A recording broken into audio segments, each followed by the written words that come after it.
Hello everybody, Johnny Disc Golf back with another interview. This time I am joined by my good friend, Mr. James Proctor. How you doing? I'm doing well. How you doing? I'm doing great, dude. I am in San Francisco at the moment, so nothing to complain about. At home, enjoying some nice, calm, relaxedness. It can be a little hectic on tour. Talk to me about the break for you, though. I imagine you're back home?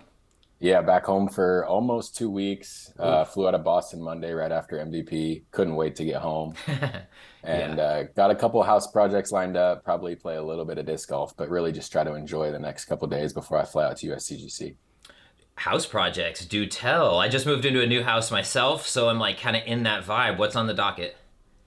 Well, our garage has sort of been a dumping zone for a while, and our goal is to park a car in there. We had my fiance's little sister move in with us, so we're creating more space and hopefully clearing some stuff out.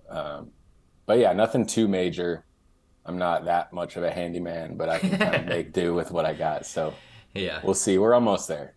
Yeah. Well, how is just being able to take a break? I know at times we've talked about how fast and furious the season can be, especially someone like yourself who's really like making a commitment to grind as much as possible, like really make your time worthwhile there on the road.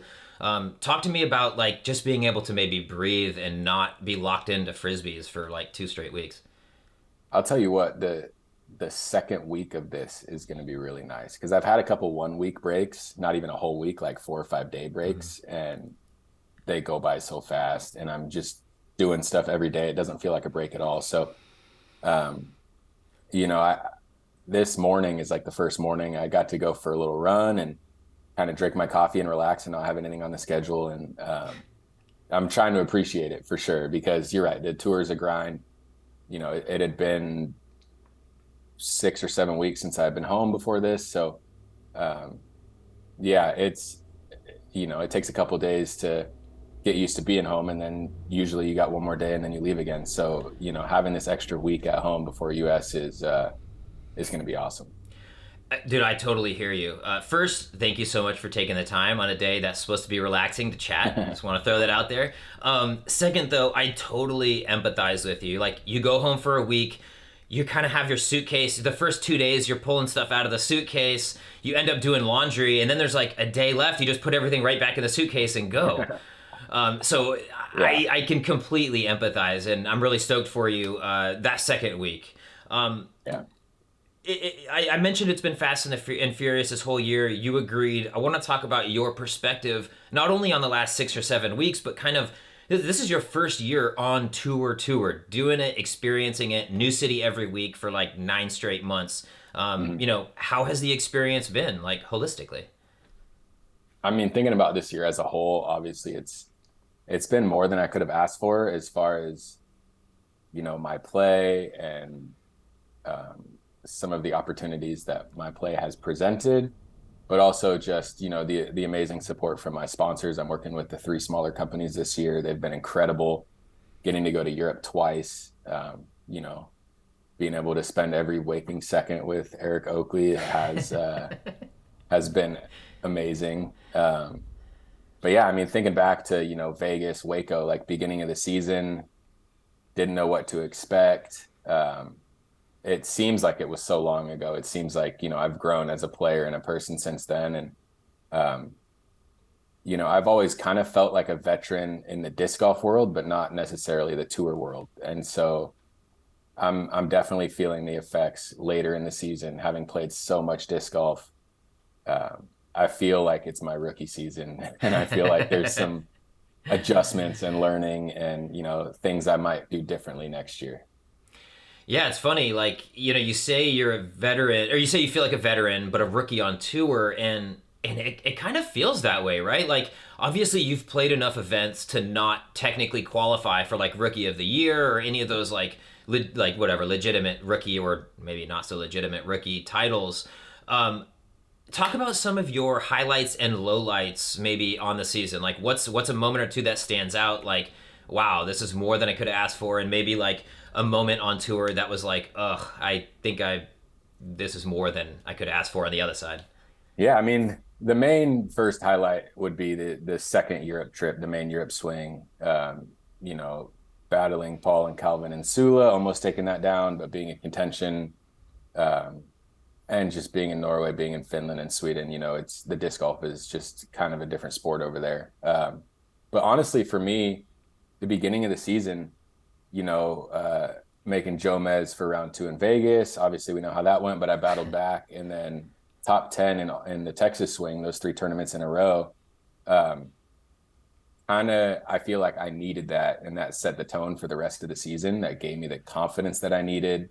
That allowed me to kind of stick to my game plan and believe that I was good enough. You know, it's easy to get caught up in trying to beat Calvin every week or Gannon, you know, all the super talented top guys. And I kind of proved to myself that if I stick to my game plan, you know, I can compete. And I feel like that month, way back in March, kind of set the tone for the rest of the season and almost, you know, took a little pressure off my back and allowed me to just play and kind of enjoy it more Mm-hmm. and not be so focused on the little things and the competition. And um, I think as far as low lights, it would definitely be the second half of the season, you know, just getting a little fatigued, I think, from all the disc golf. Um, Idlewild, D-Glow were both felt like kind of grinder events, courses that I don't typically play well. Like I feel like if I shred Idlewild, I'll get 20th every year. Yeah. You know, I just have never shredded that course and the humidity, and it just Yeah, feels it's more tough. like work and less like play at that point. And so I've it's been more of a mental battle, honestly, kind of figuring out how to perform at my best when I need to and how to take breaks and how to be okay with not playing well. And you know, it's hard this last month because all the tournaments were playoff events or majors and they just mattered a lot more. So, um, you know, having kind of a flat event stung more than it would have had it been the beginning of the season. But um, yeah, I think definitely, you know, the last couple of months have felt like more of a grind than the beginning of the season did. Yeah, no question. I think that's a common thread amongst a lot of disc golfers, especially the ones that maybe aren't like in it to win these last handful of events. It's like, oh man, 24th feels a lot less satisfying or a lot less, you know, enjoyable out there now than maybe it did in April or something like that. Yeah, yeah, and I didn't necessarily see that coming. I think I was kind of just taking it one week at a time. You know, I was playing really well in the beginning of the season, and Mm-hmm. I I didn't anticipate it. I guess I probably should have, Yeah. but I Is don't that really think that far ahead, anyways. So, um, you know, yeah, it caught me by surprise a little bit. you know, I want to talk a little bit about the community that you have kind of like built or kind of like brought yourself into over the season.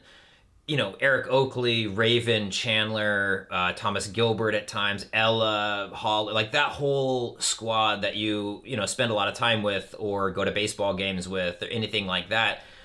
Talk about the importance of that just being in your life and then maybe even how extra important it can be down the stretch of the season when it starts to feel a little bit more like work.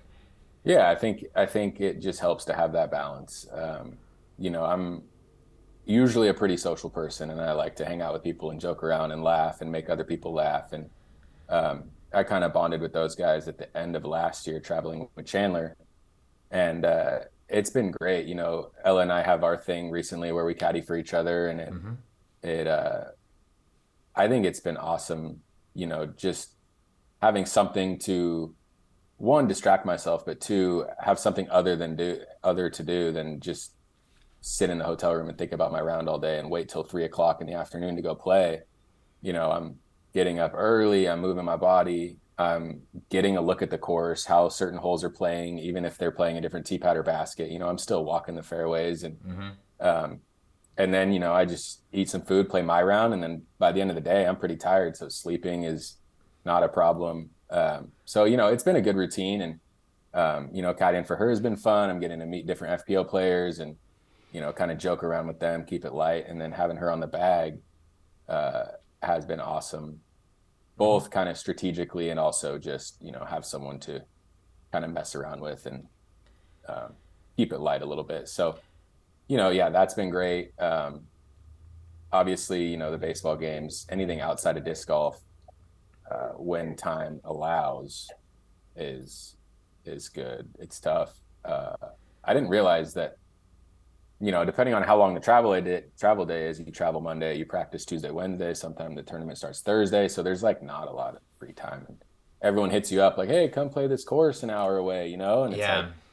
dude, I Yeah. haven't had a rest day in a month and a half. Like, the last thing I want to do right now is go play disc golf. So, I know. It's honestly it's something that I guess I should have expected, but it's something that did catch me off guard a little bit is the lack of not to say the lack of the joy in the game on the professional side, but the lack of like adventure element of being on tour. When I first got on tour, I was like, bro, we're driving 20 hours. Let's just go over here, hit this course mhm. maybe. Let's go over there. Let's check this out. No, boom. The tour is straight to the next spot. Get your practice in. Like, oh, you want to go out at night? No, I got to practice the next day. I don't want to feel bad. So there's just like this like kind of cyclical doldrum that can take place. I think having a community and just like a group of friends though can help with that, like Yeah, whatever pocket you find yourself in, just having that community can like, I don't know, I mean, it's just what I felt like you give up when you leave is you give up a little bit of that yeah, community, and to yeah, find it on the road is just so important to just keep you like locked in and not humble per se, but just like the humility, like, just a group of yeah. friends. And they, some weeks are tough, and they kind of help build you back up. And um, you do something cool, you can't wait to tell them about it, show them a video, whatever. But Yep. yeah, you're right. I mean, it feels like if you take kind of one day off, or you take a detour somewhere, then you're just playing catch up that whole week. Um, and yeah, it's very difficult to even find rest days, to find days where because I went from playing maybe once a week, Yeah. maybe 10 tournaments a year, to playing 6 days a week every week, if not seven most weeks. So um, I think it's important to, give the body just a 24-hour rest, to not think about disc golf for a little bit. Just the balance is tough for sure. Yeah, and I think when I think of you specifically too, you were like the true weekend warrior disc golfer back home. I mean, you were like 5 tiers of ratings points ahead of everyone else. You were playing, not everyone, but like Yeah. you were like you said, you're playing once a week, a tournament every few weekends, some of the good NorCal stuff, but a lot of these players that are coming on tour are like 18, 19. They've been playing every single day for the last 5 years, and this is just like more of that. So, like, next year when you do this again, because we've talked about how you're going to do a full-time tour again next year, like, are you going to maybe peel back the amount of effort or not effort, but like just literally throws or events, or what's the goal next year after a whole year to reflect? Yeah, I think this year I feel like you kind of get caught up in how many points can you earn qualifying for the Pro Tour Championship. The whole season's kind of built around that. And Eric and I were talking, and I want to give myself an opportunity to qualify. I'll play enough events, but I'm not going to focus my whole season on that. And there's been rumors about dropping the Silver Series, only having, 20 elite, whatever. I don't know what it's going to be. We're going to take a long, hard look at the schedule. We're going to plan more off weeks, more opportunities to go home, probably a longer Europe stretch. Um, but yeah, I think, it's not going to be as focused on making the Yeah. Pro Tour Championship, building all 8 months around one event at the end of the season. It's just not something that I'm going to value as much next Yeah. year. It's something I was valuing this year and working hard towards. And, I put myself in a pretty good position. But as far as next year, yeah, it's going to be kind of more focused on playing the events we want to play, skipping the events that would be easy to skip. I've played a couple tournaments 3 or 4 times now. I don't need, I don't need to go play it again. Yeah. We'll So see you next time in Worlds is in Emporia. exactly. Exactly. The weeks that feel more like work, maybe taking some of those off and, maybe going to a cool city and hosting some clinics and running an event there, still kind of being a part of disc golf and, maybe making an impact in a smaller community and still bringing in a little cash, but, less focused on all the DGPT standing stuff. Yeah. Well, let's get off of the season, from a 30,000 foot view and focus a little bit on these last couple of events. Last weekend, you kind of went back into old school James Proctor mode where you had a whole bunch of birdies and then some crazy debacle holes and some OBs and all kinds of stuff like that. Talk to me about the MVP performance. Was it fatigue? Is it the end of the season? Is the course too hard for you? Where are we at there? I kind of feel like I gave up on that tournament before it even started. I was feeling good after Worlds. Worlds was nice. Mm-hmm. And I really like Maple Hill. Don't get me wrong. It's a great course, but I just was not really interested in playing an event. And so the tournament started, I'm on chase card round 1 just because they do it by the standings. Yeah. Get off to a decent start, and I'm like, okay, yeah, maybe this will go well. And then, I horrible drive, took like a triple on a hole. Just everything that could go wrong went wrong. Threw it out of bounds. I didn't even know it was possible to throw it out of bounds where I went. Didn't like give up, but I was like annoyed, and I'm like, okay, whatever. And then hole 18, threw it out of bounds off the tee, threw it out of bounds on the second, tried to catch the putt, putted it out of bounds, re-putted, hit the cage, counted my score wrong because I forgot I putted it out of bounds. The U-discer didn't realize my drive was out of bounds, so we both marked me as a 7.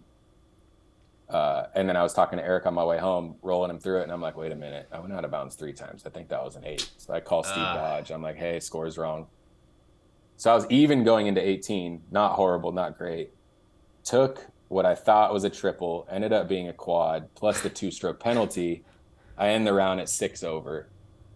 So then it was like, okay, who cares now, which in hindsight was not the correct way to approach the rest of that tournament.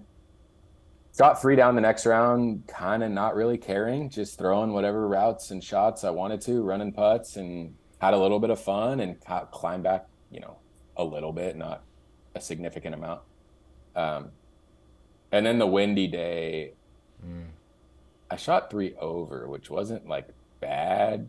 But again, like I'm like, I'm in 50th place and top 29 cash, and it's all the best players in the world. So you got to shoot 9 down, and I suck in the wind. I missed a couple putts.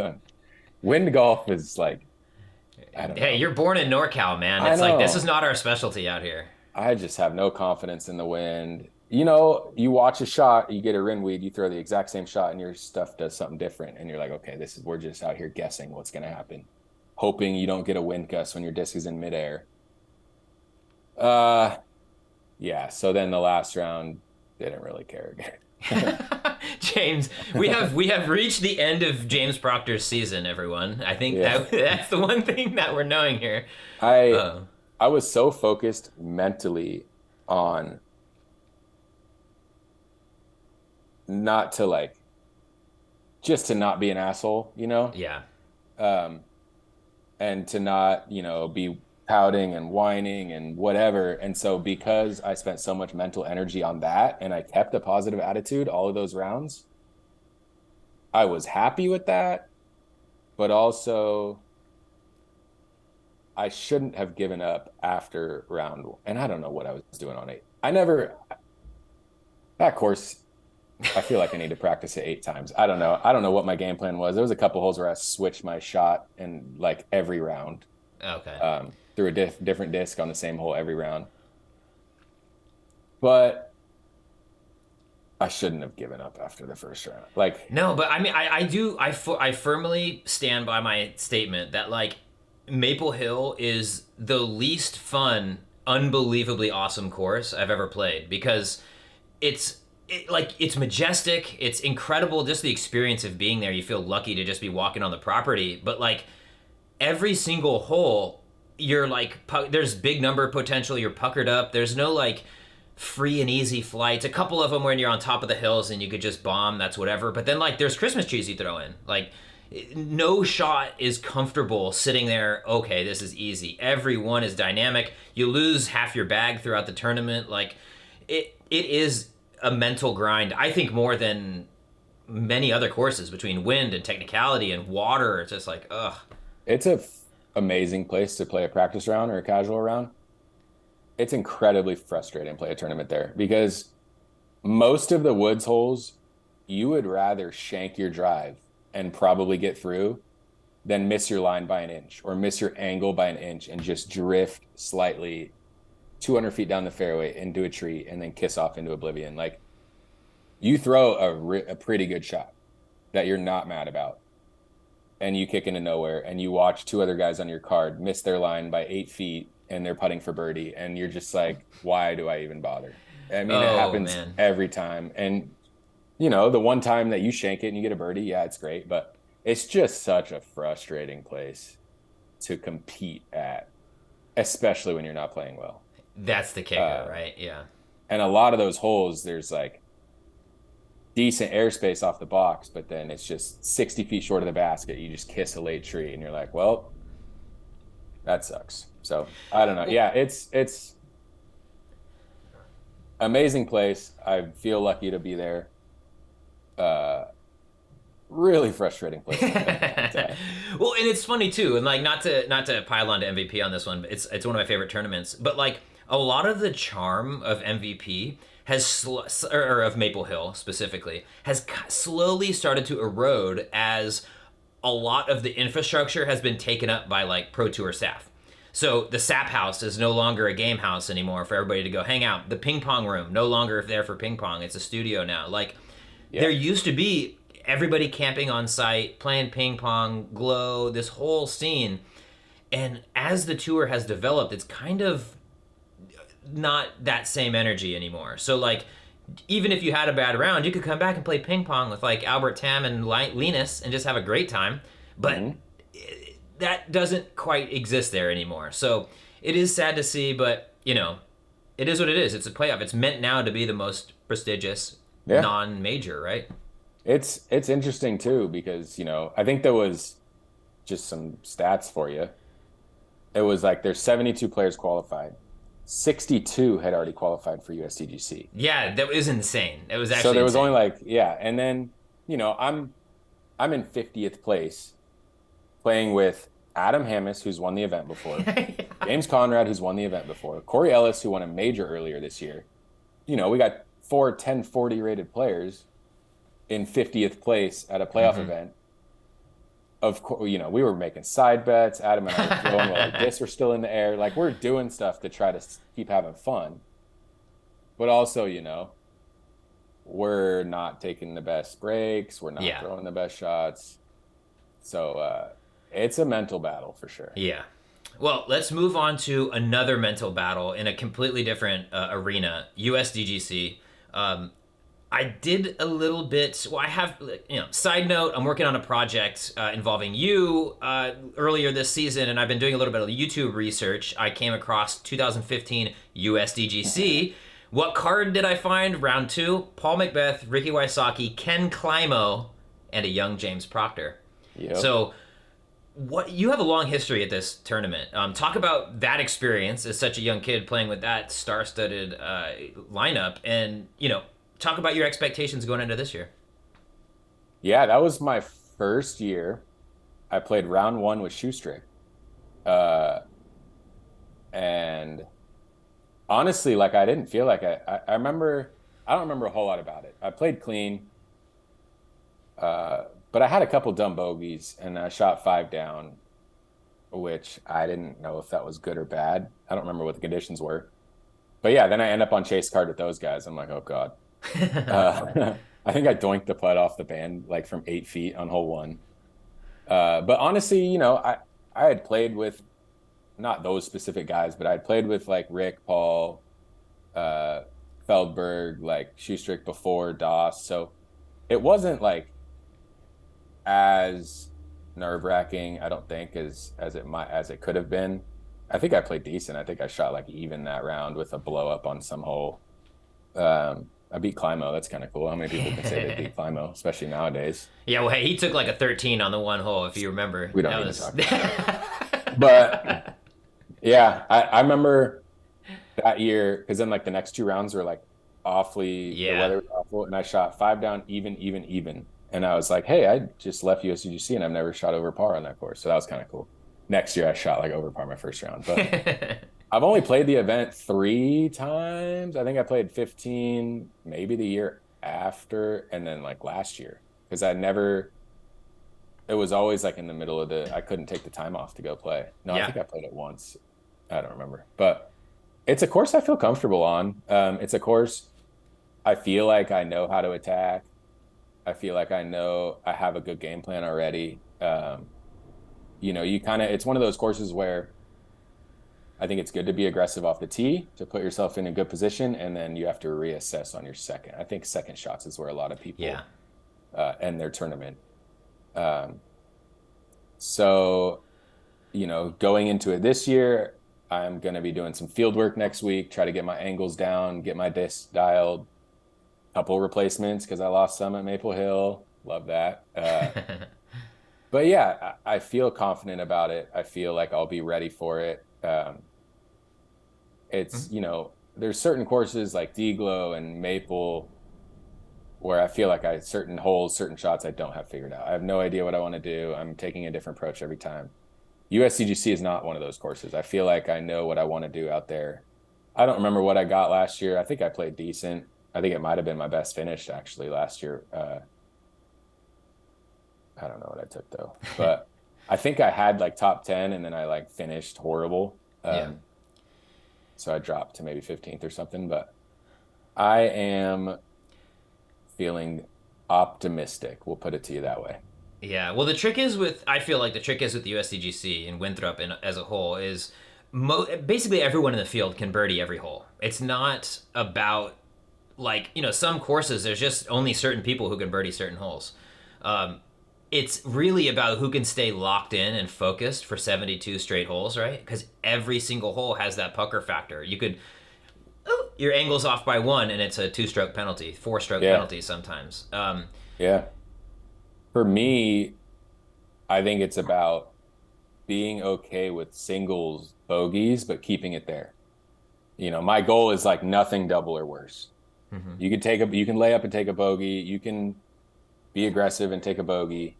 Uh, but just avoid the doubles, Yeah. triples, quads, all that garbage. Yeah, yeah. Just limit, yeah, really limit the bleeding, and then move on because there's birdies. There's the whole course is full of birdies if Yeah. if you And I want them. mean, the landing zones are small enough. Like some holes, if you're not parked, you're going to be in a hazard. You're going to be out of Yep. bounds. Um, I'm a fan of if you're confident in the line, if the conditions are good, like go for the birdie, like take an aggressive line. You just have to be okay with the Yeah. result. Um, but yeah, I know a lot of people hate the track. It's gimmicky. What? Yeah. They have I, mozzarella sticks. They have, whatever things that are silly. I mean, I'm not gonna like, yeah, yeah. don't go, all the course designers don't go putting that stuff everywhere. But just as far as the event goes, I've kind of always been a fan of it a little bit. Like I think, Well, or at least I take that approach. I'm not yes. going in there like I hate this place. Yeah. I think a Um, lot of people on tour would say they love the course, like for what it is. mhm. Like I just don't think you're gonna see, like, yeah, they may hate the gimmicky stuff, but like overall, everybody is like, it's such a challenge. I enjoy competing on it. It's It's to a me, it's good the people challenge. off tour who see it and don't see the actual undulations and the details that make it a great course. They Mm. just see the ropes and the sticks, like this course stinks. It's in the middle of a campus. But like if that property was its own property, I think all those holes would be unreal. Yeah, and I think it challenges players in the right ways. I think one of my favorite parts about it is uh, you have to make choices, and Yes. you get rewarded when you execute a good shot. Yeah, very true. Some courses on tour, like there's no risk reward. Everyone's just throwing the same line. Yeah. Um, and this course, not every, but almost every hole, a significant amount of them have risk reward. They have choices to make on the first shot, on the second shot, on the third shot. Um, and when you take an aggressive line and you execute it, you get rewarded. Mm-hmm. and I like that. Yeah, no, 100%. It is true. The course is true. One last topic. We only got a few more minutes here, but I wanted to talk about the off season a little bit. I know I'm getting ahead of myself, but when we went out to Green Acres to shoot a little content out at your the place that you've worked before, and you probably will work a little bit later, they asked you, "Hey, when's your season over? We would love a math teacher." You you mentioned that you were interested in doing it, so talk about your off season plans. Are you going to be teaching during the off season? I I don't know if I'll be. Maybe I'll have a math class here and there. I'll be working at Green Acres as a teacher's aide. Gives me more Okay. flexibility. Probably going to be doing some running. Did 5 miles this morning. Felt good. So actually, Rebecca and I were just looking at some races in January. Might do a little San Francisco hot chocolate Ooh, 15K I January love 7th. that. That runs by by the disc golf course every year. I know what you're Yeah, talking about. I think I have the website page pulled up. I'll probably be signing up for that pretty soon. Um, Perfect. I love it. yeah, Well, and when is that? Is that that's in January? You said. January 7th, I believe. So that is almost exactly 2 months after really the biggest event of the year, the NorCal Team Invitational. Yeah, yeah. Early November. Could you speak a little bit about your team's performance, maybe specifically against San Francisco in our club over the last couple years? My team has always been stacked on paper. The NorCal Yankees. Granted, I don't know like the other clubs very well, so they might be stacked too, but I always think we're stacked. We make the playoffs every year and we always collapse every year. And the last two out of the last 3 years, we have collapsed to the San Francisco Disc Golf Club. Have we even ever beat you? I have never lost to James Proctor and Lewis Bitney as a team. I had 4 years. I'm 2 years. I'm 4-0 against y'all. Really? Yeah. So okay, three Did and I play 0. against you guys though last year, or was I out? The second one you did. The first one you did not. And Okay. our beatdown on you guys is what prompted them to call you. We need you back, dude. Yeah. Yeah, it's I'd like to say this year is going to be our year, but honestly, I actually have a meeting later today to talk about plans, the team, Nice. all of that. So we're gonna maybe I'll go B squad this year and just Oh, avoid you bro, altogether. Just you sweep can't the do B that. You're squad. gonna duck me, man, after this long. Yeah, no, we'll see. Yeah, I don't know what our team's looking like, but I am It's such very a fun excited event, for though. it. And It I really checked. is. Yeah. The wedding is on the 11th. This is on the 5th and 6th of November. So I am good to go. I will be there. And it's going to be a great time. Good. As much as I hate having you on a team against us, I obviously love seeing you out there. It's like one of my favorite events, probably one of yours too. It's just such a good vibe out there. Yeah, it's going to be great. That's about all I had for this interview, but I did want to give you a chance to speak to the people at home. Any fans, supporters, family, anyone out there pulling for Mr. JP? Oh, man. I mean, I feel like I've met so many people on the road this year. It's been amazing. All the interactions, all the messages I get on social media, the support. And then, of course, everyone back home. I love you guys so much. I went out to an event last weekend and it was super fun. So yeah, I got to thank Infinite Thought Space Clash, Finish Line. None of this would be possible without them. It's been truly an amazing experience being on the smaller teams and kind of feeling more like a family. I know every company preaches it, but it's true. I get Yeah. calls from Dot Space and Infinite once a week, checking in. How you doing? What do you need? What can we do? It's amazing. So yeah, everyone, I appreciate you, and I'm looking forward to the end of this season, to the off season. But I got some exciting things going next year too, so it'll be good.